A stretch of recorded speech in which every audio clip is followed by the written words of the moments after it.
Ni minsan hindi pa nakita ni Joshua ang kanyang ina.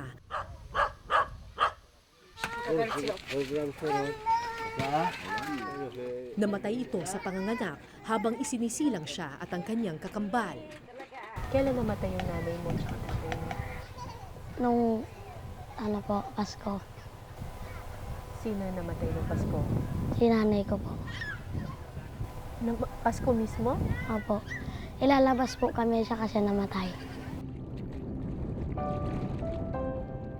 Maagang namulat sa buhay dagat ang bata. Maaga rin kasing kinuha ng mundo ang kanyang ama. Kaya sa edad na 7, napilitan si Joshua na maghanap sa dagat ng sariling pagkain.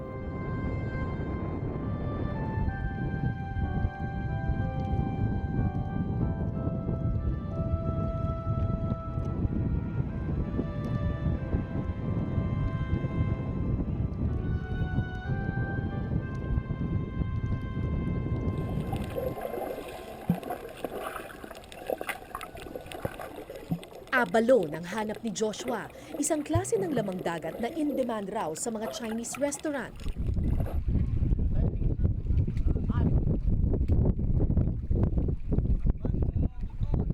Ang problema, nakasiksik at nakadikit ang mga ito sa ilalim ng mga bato.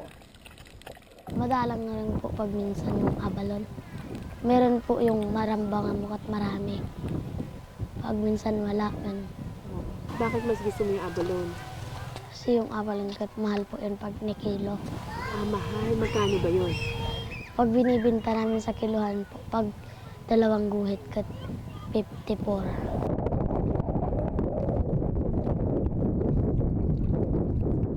Malakas ang amihan nung araw na iyon. Malikot ang buhangin, kaya mahirap makakita.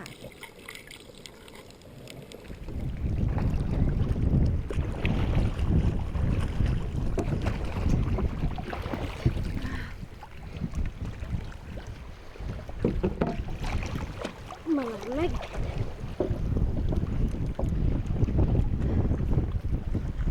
Ayaw mo na? Hindi, bumalik po ako mamalik. Ha? Malamig? Ha? Marami dun sa mga sa mga corals dito medyo patay na, mga dead na yung corals kaya yung visibility ng tubig hindi masyadong malinaw. Medyo malabo siya, parang powdery na kasi marami ng dead corals. Tapos malamig na malamig yung tubig.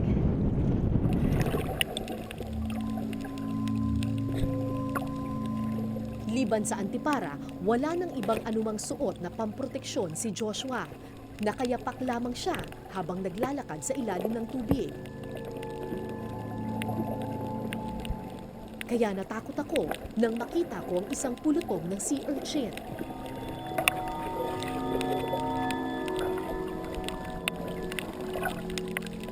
Natusok ka na ba nun? Ilang beses na po. Ilang beses na. Anong nangyari? Natapakan mo? Meron po yung mahawakan ko pag minsan po. Tapos ano nangyari sa'yo? Masakit pag gabi. Lumalalim po yung tinik. Tapos, Pag tayo na po matutunaw.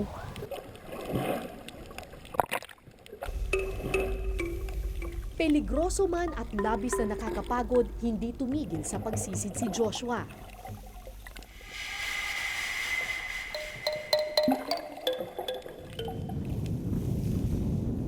Maaga mang namulat sa buhay dagat, nangangarap pa rin siyang makabalik sa eskwelahan. bakit ka daw tumigil? Wala po akong masyadong gamit. Sa school? Opo, Anong klaseng gamit?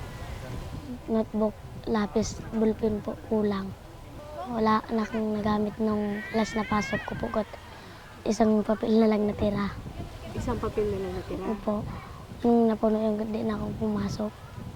Nung napuno na ng sulat, Wala na po akong gamitin.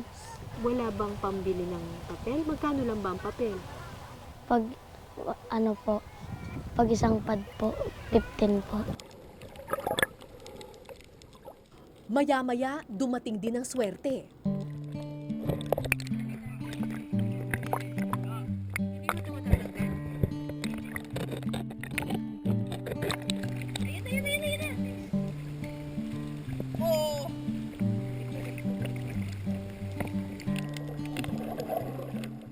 Kasabay ni Joshua sa pagsisid ng 3 pa niyang kuya. Tulad ni Joshua, simula nang maulila sa kanilang magulang, na puwersa ang magkakapatid na tumanda at maging magulang sa isa't isa. Umabot ka hanggang first First year year. high school. Ba't ka tumigil sa pag-aaral? Nung nagkasakit po yung papa ko na naatake po. Ako lang po yung tumigil na kasi kawawa naman po yung mga kapatid kong walang magbabantay po sa kanila. Saka walang lalaot sa dagat para Walang lalaot. no, Ilang taon ka lang nun? nung tumigil po ako 16. Makalipas ang 3 oras na pagsisid, bumigay na ang katawan ni Joshua. Ipinagpatuloy na lang ng kanyang mga kuya ang paghahanap. Paano bang palatandaan kung saan makikita yung abalon? Yung flat na bato, ma'am. Kung minsan po yung mga malalaking bato rin na may pinagdadaanan po sila, makikita po yung laway ng abalon, ma'am. Saan ba usually nakatira yung mga abalon? Sa malilit na ma'am, sa malilit na corals, yung patay na corals.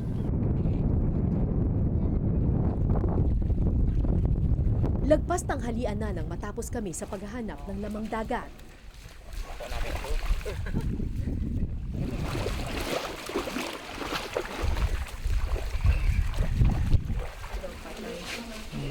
Siyam na abalon lamang ang nakuha ng magkakapatid. Agad itong ipinagpalit para sa kaunting barya. Magkano po ang ganito ang isa? Ay, paano po ba yan kinikilo? Ano po? Hindi na po, bali lang po yan, 90 pesos po. 90. Oo. Ang isang piraso, kahit gano'n kalaki, 10. Oo, 10.